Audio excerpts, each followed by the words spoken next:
बिस्मिल्लाहिर्रहमानिर्रहीम। अस्सलामुअलैकुम दोस्तों, अपनी नई वीडियो के साथ आपकी खिदमत में हाज़िर हूँ। बहुत शुक्रिया मेरी वीडियोस को देखने का और मेरे चैनल को सब्सक्राइब करने का।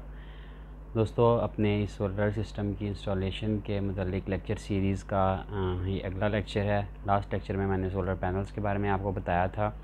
इन सब वीडियोस का मकसद किसी को तनकीद का निशाना बनाना या किसी की तस्दीक करना या किसी को डिग्रेड करना नहीं है, बल्कि इन सब वीडियोस का मकसद ये है कि एक आम बंदे के लिए, जो कि एक बहुत बड़ी इन्वेस्टमेंट होती है सोलर सिस्टम लगाना अपने घर में, तो उसके लिए काफ़ी ज़्यादा पैसा ख़र्च होता है, उसके लिए बहुत ज़्यादा वो बड़ी रकम होती है। तो इन वीडियोस का मकसद ये है कि सब लोग एक जैसे तो नहीं होते, लेकिन मेजॉरिटी जो है वो मार्केट में बहुत ज़्यादा जो है वो दो नंबरी है। तो आप लोगों को एटलीस्ट जो है वो बेसिक चीज़ों का पता होना चाहिए, ताकि जब आप अपने घर में सिस्टम लगवाएं तो आप जो है वो मैक्सिमम जो है वो आपको इन चीज़ों का नॉलेज हो और आप जो है वो धोखे से बच सकें। तो अब आज मैं आपको इन्वर्टर्स के बारे में थोड़ा सा बताता हूँ। पिछले लेक्चर में मैंने आपको पिछली वीडियो में मैंने बताया था कि किस तरह जो है सोलर पैनल्स की मुख्तलिफ़ कंपनीज़ की टियर 1 कंपनीज़ के जो पैनल्स की प्राइस में डिफरेंस है। तो अगर आपने वो वीडियो नहीं देखी तो आप वो वीडियो को देख सकते हैं। और आप ये भी उसमें वीडियो में मैंने पिछली वीडियोस में बताया हुआ है कि सोलर पैनल ख़रीदते वक्त आपने किन चीज़ों का ख्याल रखना है, कैसे आपको पता चलेगा कि वो ए ग्रेड है या बी ग्रेड है। तो नाज़रीन, आज इस वीडियो में मैं आपको बताता हूँ कि अगर एक एग्ज़ाम्पल दे के समझाता हूँ। फॉर एग्ज़ाम्पल मैं 6 किलोवाट के सिस्टम की अगर बात करता हूँ, तो 6 किलोवाट के इन्वर्टर की अगर मैं बात करूँ तो 6 किलोवाट का जो मार्केट में इन्वर्टर अवेलेबल हैं, जिसमें सबसे सस्ती कंपनी के जो इन्वर्टर्स हैं वो हैं फ्रोनस कंपनी के।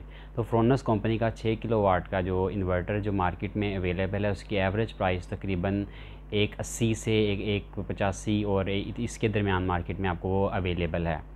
तो उसके अंदर जो है वो फ्रोनस की नई जो प्लैटिनम सीरीज़ है, उसके अंदर जो बहुत ज़्यादा सॉफ्टवेयर बग्स हैं। तो जब आपने अपने लिए एक इन्वर्टर ख़रीदना है, सोलर इन्वर्टर, तो आपको ये भी पता होना चाहिए कि आप कौन सी कंपनी का लगा रहे हैं। तो 6 किलोवाट वाले में PV7000 इन्फिनियन प्लस जो है मॉडल, वो काफ़ी ज़्यादा कदरे बेहतर है। उसमें कोई सॉफ्टवेयर बग्स भी नहीं हैं, लेकिन उसमें एक इशू ये है कि वो सिंगल आउटपुट इन्वर्टर है, तो वो इतना कोई मेजर बहुत बड़ा प्रॉब्लम नहीं है। आप जो मैंने बताया था आपको अपनी पिछली वीडियो में कि किस तरह आप सिंगल आउटपुट वाले इन्वर्टर को ड्यूल आउटपुट में कन्वर्ट कर सकते हैं, किस तरह लोड को मैनेज कर सकते हैं, तो वो कोई इशू नहीं है। तो अगर आप 6 किलोवाट की रेंज में एक सस्ता इन्वर्टर ढूंढ रहे हैं, तो आप इन्फिनियन प्लस जो है PV7000 जो है वो पुराना मॉडल प्लैटिनम सीरीज़ से पहले जो आ रहा था वो वाला ख़रीदें। प्लैटिनम सीरीज़ में बहुत ज़्यादा सॉफ्टवेयर बग्स हैं, इश्यूज़ हैं, उसमें कंप्लेंट्स भी बहुत ज़्यादा हैं, और फ्रोनस की आफ्टर सेल सर्विस भी जो है वो अच्छी नहीं है, और उसकी जो है वारंटी भी जो है वो उसके भी इश्यूज़ हैं। तो अगर मैं आपको 6 किलोवाट के सिस्टम की बात बताऊं, तो जो कोटेशंस जब आप किसी डीलर से लें, तो अगर वो 6 किलोवाट में सिस्टम में आपको कोटेशन देता है, तो आपको कंपनी का लाजमी पता होना चाहिए। 6 किलोवाट सिस्टम में जो इन्वर्टर्स की प्राइस जो है वो 180 से लेके 1,85,000 से 80,000 से लेके 3 लाख प्लस तक जाती है। और ये डिपेंड करता है कि आपका बजट कितना है। अगर आपका बजट अच्छा है तो आप जो है वो सोलर मैक्स या नाइट्रॉक्स का इन्वर्टर जो है ख़रीदें। अगर आपका लो बजट मीडियम बजट है तो आप टेस्ला या क्राउन के इन्वर्टर्स भी अच्छे हैं, वो वाला ख़रीद लें, या टेस्ला का ख़रीद लें। लेकिन फ्रोनस और फ्रोनस जो है वो सबसे हल्की कंपनी है। तो अगर आपका बजट इजाज़त देता है तो आप जो है वो सोलर मैक्स का इन्वर्टर ख़रीदें। अब सोलर मैक्स का 6 किलोवाट जो इन्वर्टर सीरीज़ हैं, इसमें भी कुछ इन्वर्टर जो हैं वो IP21 होते हैं। हर एक कंपनी के जो इन्वर्टर हैं, इसको दो कैटेगरीज़, मेजर कैटेगरीज़ में डिवाइड कर सकते हैं। एक को हम कहते हैं IP21 और एक को कहते हैं IP65।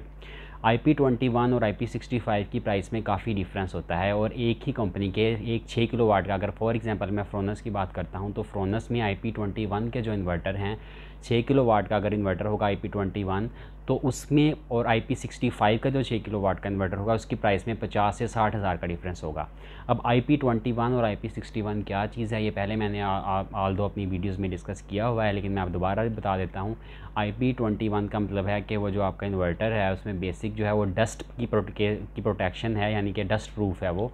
उसमें फ़िल्टर्स लगे होते हैं, एयर फ़िल्टर्स लगे होते हैं, डस्ट से प्रोटेक्शन प्रोवाइड करता है। लेकिन अगर उसके ऊपर पानी वगैरह पड़ जाए, या वो जो है वो ज़्यादा उसमें पानी के ड्रॉप्स कहीं से पड़ जाएँ, तो उससे वो उसका सर्किट जो है वो डैमेज हो जाता है। तो ये आपको एहतियात करनी पड़ती है। लेकिन अगर जो IP65 है उसमें क्या होता है, वो डस्ट प्रूफ और वाटर प्रूफ होते हैं, तो उनकी लाइफ भी कंपैरेटिवली IP21 से ज़्यादा होती है। अगर आपने किसी जो है वो शेडेड एरिया में कोशिश करें, बेशक IP21 हो या IP65 हो, उसे किसी शेड के अंदर लगाएं, गैराज में हो गया या बालकनी के अंदर हो गया, जहाँ पे वेंटिलेशन, क्रॉस वेंटिलेशन भी हो। तो ये भी आपको पता होना चाहिए कि आप जो है वो जब इन्वर्टर ख़रीदते हैं वो IP21 है या IP61 है, ये भी आप डीलर से जो है या जो इंस्टॉलर है उससे आप डिमांड कर सकते हैं कि आप बताएं कि ये कौन सा इन्वर्टर है, IP61, IP65 है या IP21 है, क्योंकि इसकी प्राइस में भी काफ़ी ज़्यादा डिफरेंस है।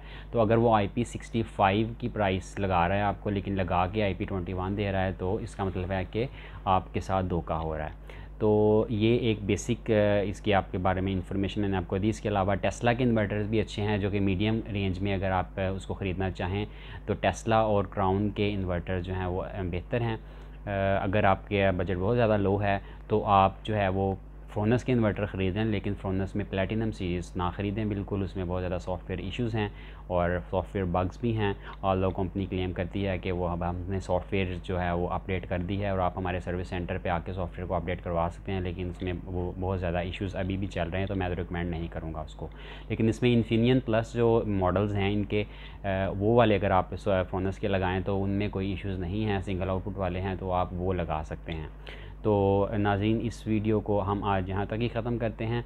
इसी तरह जो है अगली वीडियो में मैं आपको सोलर स्ट्रक्चर के बारे में गाइड करूँगा कि सोलर स्ट्रक्चर के बारे में जो है वो आपको किन किन बातों का पता होना चाहिए जब आप कोटेशन लें, और उसमें किन किन क्वालिटीज़ के अवेलेबल हैं और आपने कौन सा चूज़ करना है, ताकि आप जो है वो पे कर रहे हैं उसकी ही क्वालिटी का जो है वो सामान या कंपोनेंट्स जिसका आप पे कर रहे हैं, आल्दो हर एक में अपना आप मार्जिन तो रखना होता है, लेकिन जो आप पे कर रहे हैं उस क्वालिटी की चीज़ आपको पता होना चाहिए कि वही क्वालिटी की चीज़ लग रही है, इससे लो क्वालिटी की चीज़ लग रही है। अल्लाह ताला आप सबको अपने ईमान में रखे। इसके साथ ही आज की वीडियो को ख़त्म करते हैं। तो हमें याद रखिएगा, और अगर आपको मेरी वीडियोस पसंद आएँ तो चैनल को सब्सक्राइब कीजिएगा, वीडियोस को शेयर कीजिएगा और कमेंट में ज़रूर बताइएगा कि आपको मेरी वीडियोस कैसी लगी। Thank you so much. अल्लाह हाफ़िज़।